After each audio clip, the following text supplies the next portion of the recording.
Happy Valentine's Day! I'm actually really excited to be introducing you to my boyfriend today. He's got really soft hair, and we have the same color hair, and his name is Squirrel, and he's a cat that I'm babysitting. But honestly, today I'm making lip balm and thinking about love. I'm actually making lip balm for people that I love, my friends who have supported me and offered me advice and guidance and periodically let me scream in their cars. So first I'm mixing up some rose hip oil with fancy rose flavoring and a little bit of cocoa powder, then mixing that into warm beeswax. This is the designated beeswax pot because it's pretty hard to scrub off. Once everything is melted together, I pour it into these little jam pots that I saved and sanitized with hot water. And while those are cooling, let's think about love. Last time I asked you all what constitutes a healthy relationship for you, with an emphasis on romance since it's Valentine's Day and Teen Dating Violence Awareness Month, but I think this advice is really good for all sorts of friendships. Like us, Squirrel. His name is Squirrel. So everyone agreed that communication and respect are really important, and I'm going to read off some of the comments because they're really sweet. So Sarah Jasmine has this nice phrase with her friend, communication is king, meaning that they can talk about anything they need to in a chilled out manner, and it signals to them that they need to listen and respond constructively. So I'm going to communicate with Squirrel and respect his boundaries that he wants to get down right now and go sleep on my bed.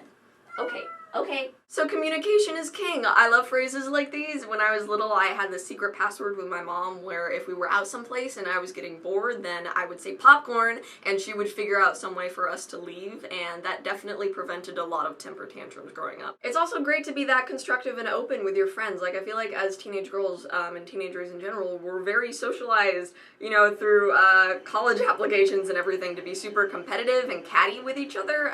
So it's really good to be that open with your friends. Like, you have to find your core people and get your group together and scream in their cars. Amanda and Jesse both talk about how important it is that each person has their own independent life, the importance of time for yourself, doing stuff you enjoy, time with family and friends with and without the other person present. So this is really big. Codependency is scary and real and easy to fall into and super hard to get out of. And having a life independent of your romantic partner is probably the best way to prevent that, I feel. Sports and clubs and art, it all makes you a super cool person, and it looks good on college apps. So, you know, don't worry about them not texting you back immediately. Go bake something or read a book, make a face mask. Plus, doing neat stuff makes you a neat person and therefore fun to hang out with. Like, I want to be friends with more people who are passionate about what they're doing. And disclaimer, there's way more interesting things to be focusing on in high school than romance. Like, personally, I didn't date at all until I knew that my academic future was secure, which makes me a great person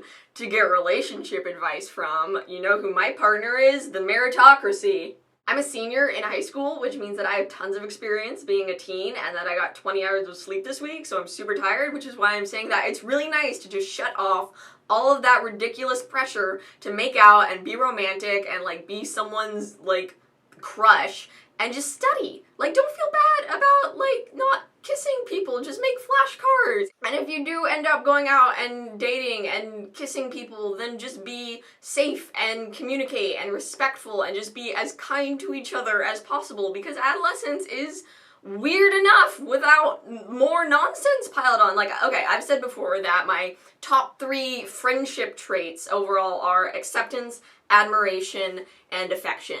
And that goes for everything. And you have to be really good friends with someone before you do anything serious regardless. So it stands for romance too. So you have to accept them for everything that they are and not try to make them change into some ridiculous ideal. And you have to admire the things that they do and who they are, even if you don't completely understand them all the time. Like, if they collect teapots and you don't really get why they collect teapots, you have to try to see the beauty in that, like appreciate it the way that they do.